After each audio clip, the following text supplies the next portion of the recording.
Assalamualaikum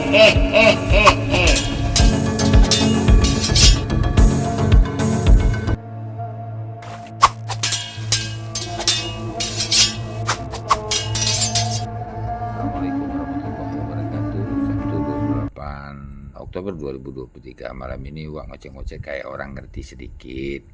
Padahal orang ngerti apa-apa. Jadi pura-pura sekali-sekali juga nggak apa-apa. Nah,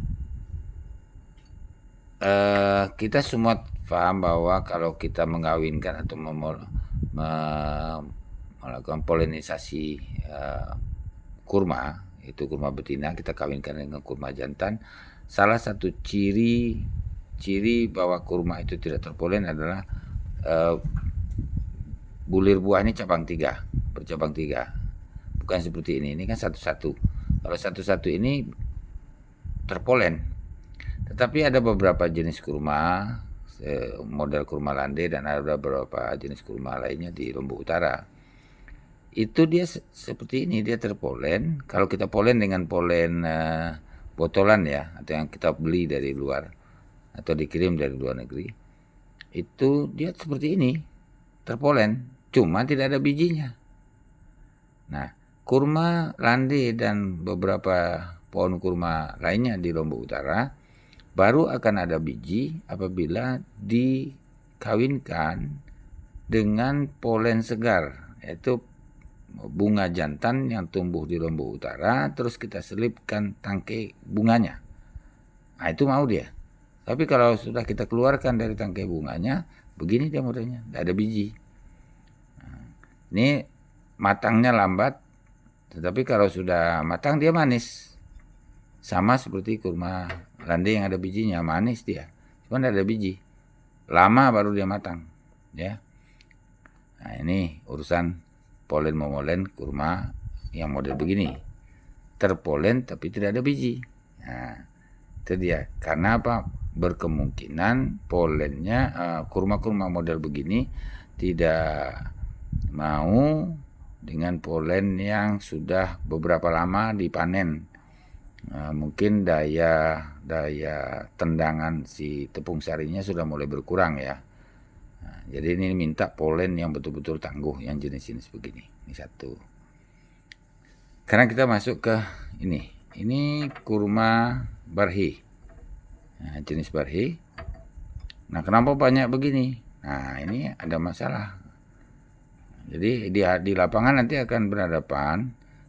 Kalau barhi ini segini sudah nggak ada sepatnya, sudah ada rasa manisnya gitu. Sepatnya udah nggak ada, baru sebesar ini ya. Nah, ternyata binatang pengerat seperti tikus itu suka. Nah, dia dipotongnya begini, jatuh-jatuh ke bawah. Maka untuk jenis-jenis barhi, sukari, dan kurma-kurma yang fase rutopnya sudah manis, ya, sejenis ini yang bulat-bulat begini, itu dari sebesar ini sebaiknya dibungkus supaya tidak banyak yang disate oleh binatang pengerat. Nah, itu ini betul-betul tikus, bukan asal ngomong, kita buktikan sendiri. Ya, memang tikus kecil-kecil itu apa bangsa namanya itu? Tikus curut ya, bukan tikus kebun. Tikus kecil-kecil. Nah, suka sekali dia motong-motong begini. Nah, itulah sebabnya maka kurma-kurma di kebun kurma Ukodatu Peranyakap klaster 2 sekarang sudah mulai dibungkus.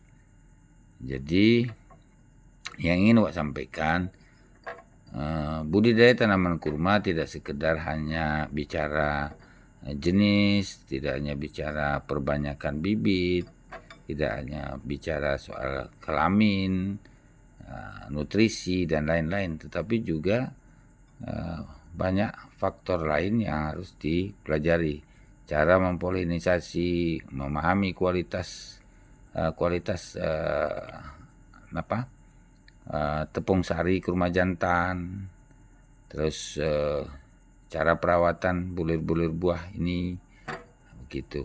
Masih banyak mata kuliahnya itu. Jadi sebaiknya sebagai petani kita harus selalu belajar terus, tidak baru membaca satu literatur atau dengar cerita orang kita menganggap kita sudah bisa. Masih panjang ceritanya. Ya, begitulah kira-kira.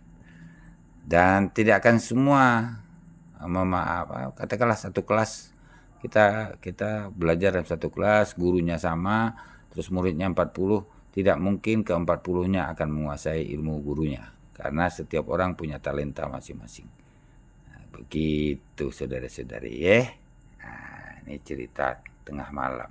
Kalau ada manfaatnya silahkan dicatat. Kalau rasa-rasa yang diomongkan oleh Wak Dolah nggak masuk akal, ya sudah, tinggal dikesampingkan. Oke, begitulah. Assalamualaikum warahmatullahi wabarakatuh. Hehehe.